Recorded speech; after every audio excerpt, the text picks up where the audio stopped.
സങ്കീർത്തനങ്ങളുടെ പുസ്തകത്തിൽ നിന്നുള്ള വായന. അധ്യായം 104. സൃഷ്ടാവിന് കീർത്തനം പാടുവിൻ.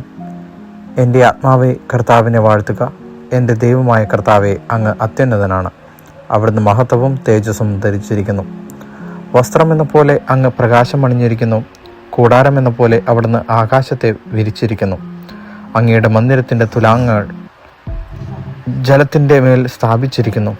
അങ്ങ് വാനമേഘങ്ങളെ രഥമാക്കി കാറ്റിൻ്റെ ചിറകുകളിൽ സഞ്ചരിക്കുന്നു. അവിടുന്ന് കാറ്റുകളെ ദൂതരും അഗ്നിയെയും അഗ്നിജ്വാലകളെയും സേവകരുമാക്കി. അവിടുന്ന് ഭൂമിയെ അതിൻ്റെ അടിസ്ഥാനത്തിൽ മേലുറപ്പിച്ചു. അതൊരിക്കലും ഇളകുകയില്ല. അവിടുന്ന് വസ്ത്രം കൊണ്ടെന്ന പോലെ ആഴികൊണ്ട് അതിനെ ആവരണം ചെയ്തു. വെള്ളം പർവ്വതങ്ങൾക്ക് മീതെ നിന്നു. അങ്ങ് ശ്വാസിക്കുമ്പോൾ അവ ഓടിയകലുന്നു. അങ്ങ് ഇടിമുഴക്കുമ്പോൾ അവ പലായനം ചെയ്യുന്നു. അവിടുന്ന് നിർദ്ദേശിച്ച ഇടങ്ങളിൽ പർവ്വതങ്ങൾ പൊങ്ങിയും താഴ്വരകൾ താണും നിൽക്കുന്നു. ജലം വീണ്ടും ഭൂമിയെ മൂടാതിരിക്കാൻ അങ്ങ് അതിന് അലംഘനീയമായ അതിര് നിശ്ചയിച്ചു. അവിടുന്ന് താഴ്വരകളിലേക്ക് ഉറവകളെ ഒഴുക്കുന്നു. അവ മലകൾക്കിടയിലൂടെ ഒഴുകുന്നു. എല്ലാ വന്യമൃഗങ്ങളും അതിൽ നിന്ന് കുടിക്കുന്നു. കാട്ടുകഴുതകളും ദാഹം തീർക്കുന്നു. ആകാശപ്പറവകൾ അവയുടെ തീരത്ത് വസിക്കുന്നു. മരക്കൊമ്പുകളിൽ ഇടയിലിരുന്ന് അവ പാടുന്നു.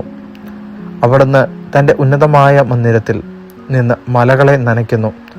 അങ്ങയുടെ പ്രവൃത്തിയുടെ ഫലം അനുഭവിച്ച് ഭൂമി തൃപ്തിയടയുന്നു. അവിടുന്ന് കന്നുകാലികൾക്ക് വേണ്ടി പുല്ല് മുളപ്പിക്കുന്നു. മനുഷ്യന് ഭൂമിയിൽ നിന്ന് ആഹാരം ലഭിക്കാൻ കൃഷിക്ക് വേണ്ട സസ്യങ്ങൾ മുളപ്പിക്കുന്നു.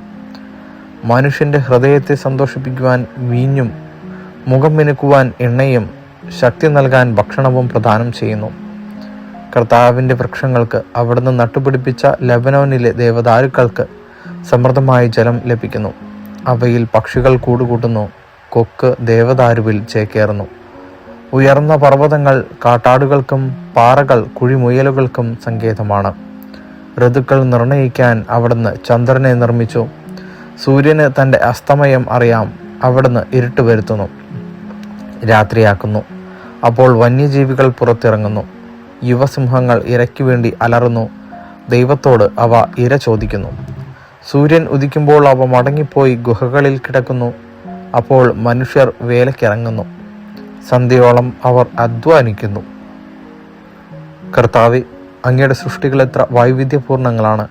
ജ്ഞാനത്താൽ അങ്ങ് അവയെ നിർമ്മിച്ചു. ഭൂമി അങ്ങയുടെ സൃഷ്ടികളാൽ നിറഞ്ഞിരിക്കുന്നു. അതാ വിസ്തൃതമായ മഹാസമുദ്രം, ചെറുതും വലുതുമായ അസംഖ്യം ജീവികളെ കൊണ്ടത് നിറഞ്ഞിരിക്കുന്നു. അതിൽ കപ്പലുകൾ സഞ്ചരിക്കുന്നു. അങ്ങ് സൃഷ്ടിച്ച ലെവിയാഥാൻ അതിൽ വിഹരിക്കുന്നു.